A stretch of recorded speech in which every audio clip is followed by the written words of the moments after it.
terjun ke dunia pers itu sebenarnya pada waktu itu kecemplung. Oh, kecemplung. Karena tidak ada pilihan. Oke. Tidak ada pilihan. Karena saya sebagai lulusan sarjana sastra. Assalamualaikum warahmatullahi wabarakatuh. Balik lagi sama saya Ilham Effendi di channel Risalah Pramuda. Masih dengan episode sebelumnya kita ngobrol-ngobrol bincang-bincang santai bareng-bareng tokoh-tokoh atau tokoh pemuda yang inspirasi. Hari ini bersama saya di samping saya Bang Ragil Armando. Beliau adalah mantan jurnalis salah satu media besar di Bali dan sekarang posisinya adalah menjabat asisten penghubung Komisi Yudisial Provinsi Bali. Nanti lebih lengkapnya kita langsung berkenalan langsung dengan Bang Ragil Armando. Assalamualaikum Bang Ragil. Waalaikumsalam warahmatullahi wabarakatuh. Apa kabar Bang? Alhamdulillah baik. Alhamdulillah. Gimana hari ini Bang, kegiatannya apa aja nih? Ya, kegiatan sekarang ya karena sudah menjadi abdi negara ya. Berkantor jam 8 ke kantor, jam 4 pulang. Jadi morning person sekarang ya? Jadi orang kantoran. Kemudian kalau ada pemantauan persidangan kita ikut pemantauan, kalau enggak ya kita nerima tamu, teman-teman lembaga negara, menyelesaikan laporan, itu aja sih. Itu aja sih. Luar biasa.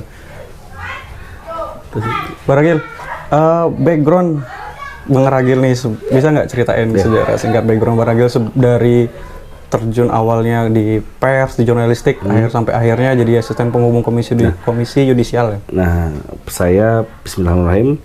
Terima kasih, saya itu saya lahir besar di sini. Saya lahir besar di Denpasar 30 tahun yang lalu. Tepat 30 tahun yang lalu. Saya terjun ke dunia pers itu sebenarnya pada waktu itu kecemplung. Oh, kecemplung. Karena tidak ada pilihan. Tidak ada pilihan. Karena saya sebagai lulusan sarjana sastra, ilmu sejarah, saya background sejarah. Saya nggak tahu mau kerja apa. Saya nggak tahu mau kerja. Ya, mungkin kalau teman-teman hukum jelas lah. Pilihannya jadi pengacara, jadi hakim, jaksa, polisi, teknik sipil jelas, arsitek, jadi apa? Saya jadi apa, bro? Saya nggak tahu. Mau kerja di bank, ijazah saya nggak laku. Benar. Pada saat itu. Mau jadi PNS, nggak ada bukaan.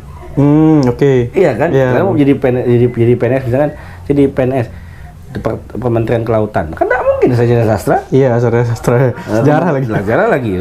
Kementerian apa lagi? Kementerian hukum, nggak mungkin. Nah, saya nggak ada pilihan. Saya lamar semua. Tiba-tiba teman saya. Sekarang dia di Jawa. Mantan wartawan saya media internasional. Reuters. Kantor Reuters. Suatu saat saya lagi duduk ada acara buka puasa bersama, dia tanya, "Sudah kerja atau belum?" "Belum." "Mau jadi wartawan?" Saya bingung, jadi wartawan. Saya nulis aja nggak bisa, saya pikir gitu kan. Udah pasti bisa. Skripsimu kan tebel. Acuannya skripsi ya? Iya memang skripsimu kan tebel. Saya nggak bisa nulis ya. Bisa itu betul-betul. Terus sudah bikin lamaran.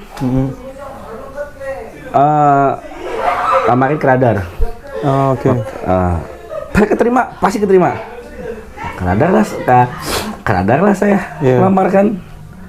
Kalau nggak salah selang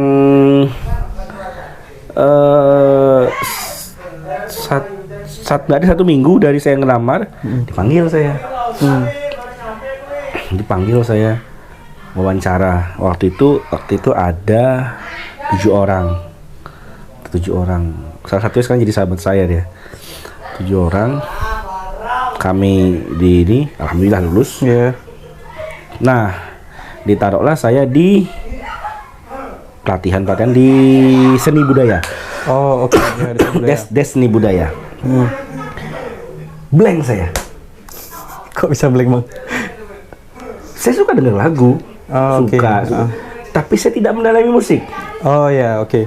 Ditanya saya sama ada salah satu senior saya di media, salah satu mentor lah juga ada. Kan jadi kan wartawan baru itu ada tandem. Jadi wartawan senior itu ada yang mengikuti wartawan junior. Kayak saya waktu itu kan wartawan junior ngikutin. Jadi kita tugas kamu ke sana. Saya diginiin sama dia. Suka musik? Suka? Ya cuma suka. Suka. Musik apa? Apa aja? Karena saya musik apa aja saya dengerin. Suka musik tradisional? Ya suka sih saya dengerin. Kalau begitu kamu cari Sanggar Pancar Langit tuh saya maksudnya. Cek Sanggar Pancar Langit, wawancara dia baru habis tampil di luar negeri. Saya tampil di Australia apa di Amerika itu. Tampil ke sana. Saya bingung. Saya nggak tahu tempatnya di mana. Di kapal. Ini kontak orangnya. Jam 9 pagi. Saya kontak orangnya nggak ngangkat. Saya udah bingung. Jam 12 nggak ngangkat, jam 1 ngangkat, alhamdulillah. Oh iya, kalau mau wawancara nanti ya sore. Jam berapa? Jam 5. Tuh, jam pulang kantor, Bang. Bukan pulang kantor. Wartawan itu kantor kan jamnya nggak jelas tuh. Oh, oke. Jam 6 tuh kami harus ke kantor sebenarnya untuk ngetik dan laporan. Sedangkan jam 5 saya pikir, udah saya datang lah. Wawancara. Dia cerita sampai di sana. Baliklah ke kantor saya sekitar 6:30. Oh, teman-teman saya udah selesai nulis semua, saya ngetik. Saya nggak tahu. Saya nggak tahu nih, Bang. Udah tulis aja, nggak apa-apa. Ngetik lah, jadilah saya berita. Nggak naik beritanya. Naik beritanya. Karena awal juga, Bang ya. Entah awal apa ya, nggak naik. Tulisan apa nih lah jeleknya. Kemudian merasa saya itu nggak bisa. Saya sekitar 1 bulan itu. 1 bulan saya ngerasa nggak bisa. Tuh kayak tulisan saya kalau ditaruh di seni saya nggak paham. Keluarlah saya dari radar. Masa percobaan itu. Iya. Masa percobaan udah keluar. Belum jadi karyawan, saya masih calon karyawan. Masih keluar. Bahasa kayak training gitu kan. Training keluar saya. Lagi bingung saya mencari apa. Bingung lagi. Kok dilalah pas ada job apa sih namanya, job street apa ya, kok job street, bursa kerja. Oh iya, salah satu cari lowongan gitu, Bang. Pemkot bikin bursa kerja di lapangan Lumintang. Oh iya, dia kayak besar gitu ya, besar itu ya. Ada but-butnya lah. Saya masuk saya lihat tiba-tiba Tribun Bali. Saya tanya, Tribun Bali buka ya? Buka. Syaratnya apa? Oh, syaratnya ini. Saya lihat, saya pulang, saya ketik lamaran, saya pulang, saya balik lagi, saya kemudian saya nggak dipanggil tuh hampir job sih bursa kerja itu bulan Agustus. Saya baru dipanggil untuk untuk tes kerja itu bulan Oktober, 2 bulan kemudian. Jauh sudah tes, saya baru dipanggil lagi untuk wawancara itu bulan November.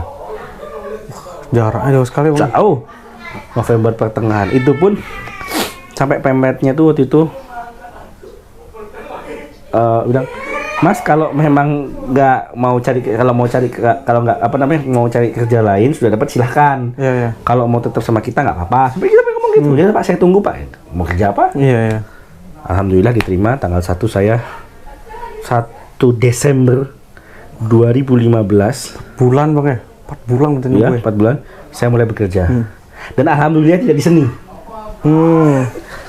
Kerjaan saya waktu itu adalah di desknya public service. Jadi dulu Tribun Bali sekarang sudah nggak ada, halamannya sudah hilang dulu halamannya.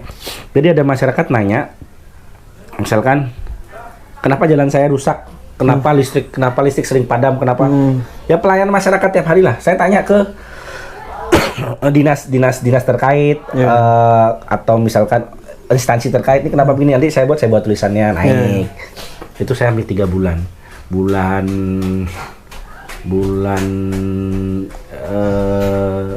Februari pertengahan,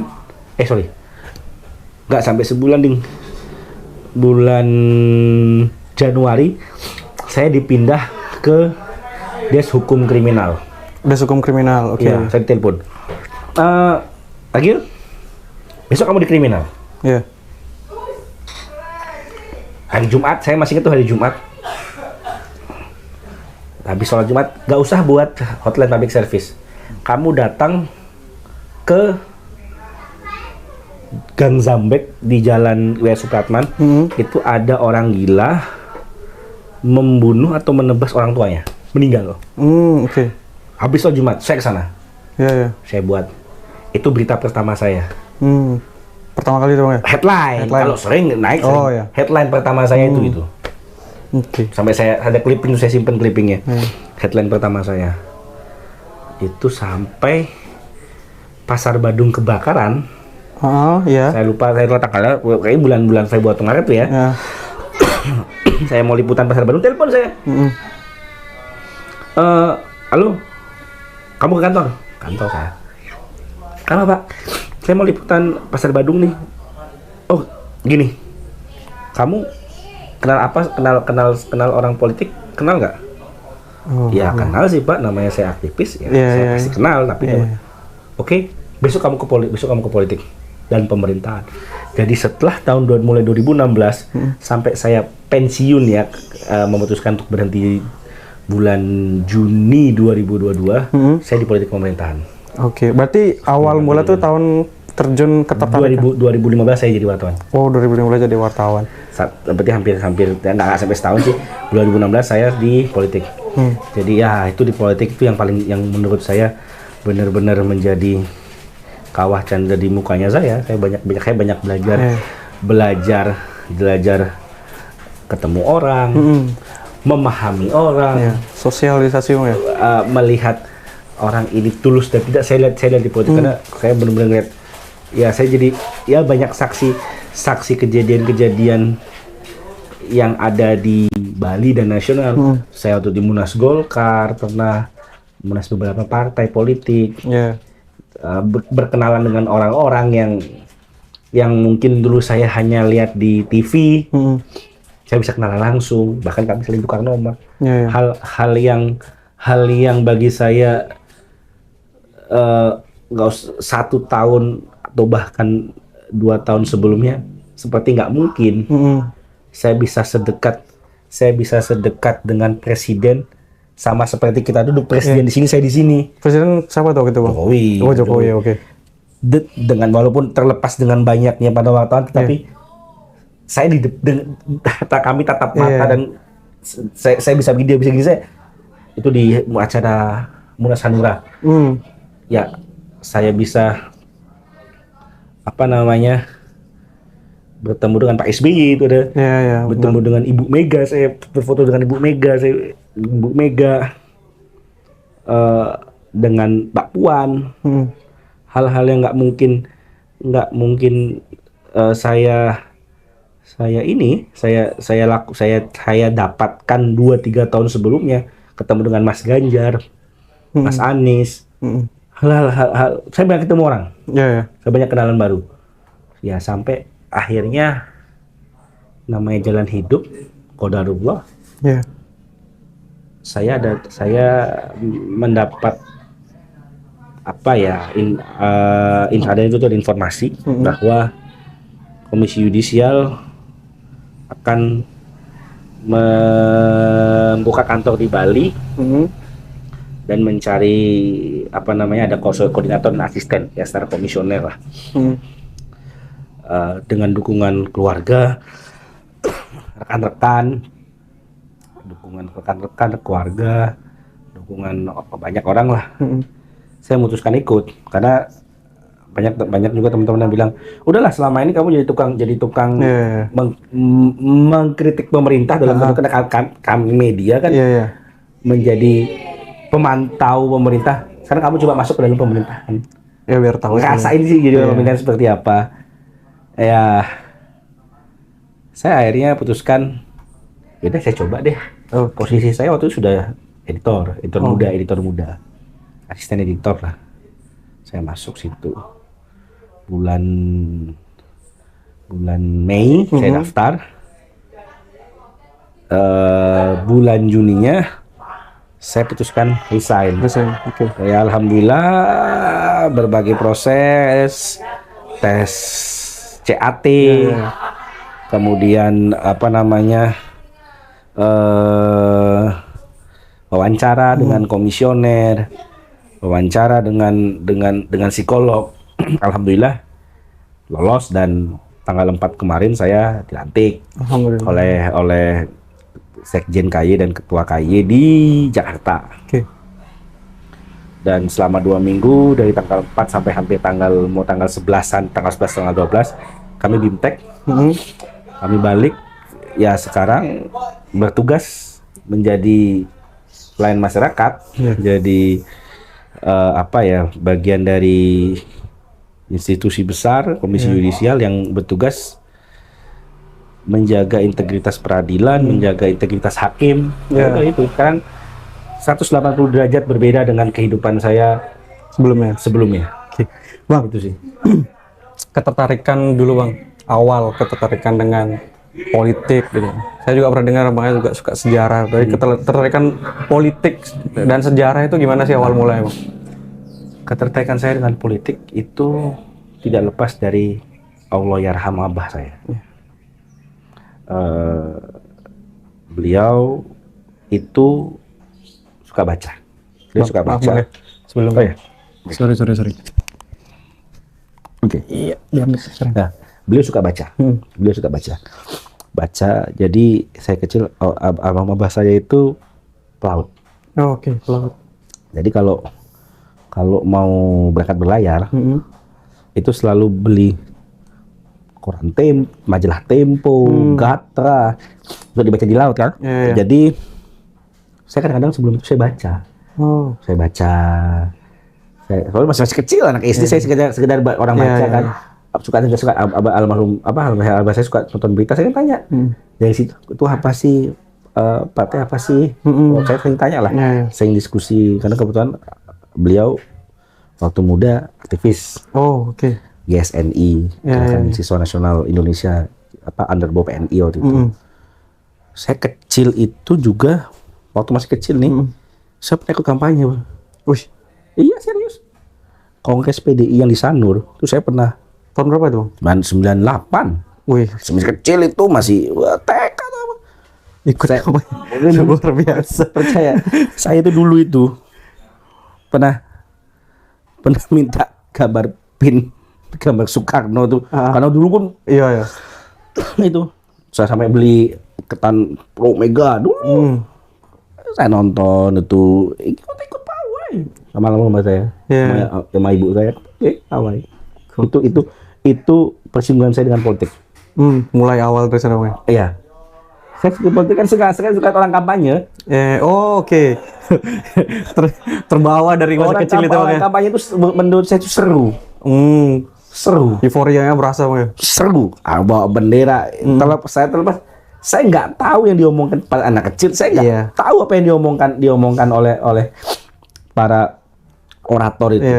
Tapi saya suka suasananya. Ada orang pakai topeng-topengan banteng lah, ada yang bawa apalah dari apa namanya. Saya pernah dari bukan cuma PDI, sampai akhirnya semua apa namanya, semua kampanye partai politik saya pernah ikut.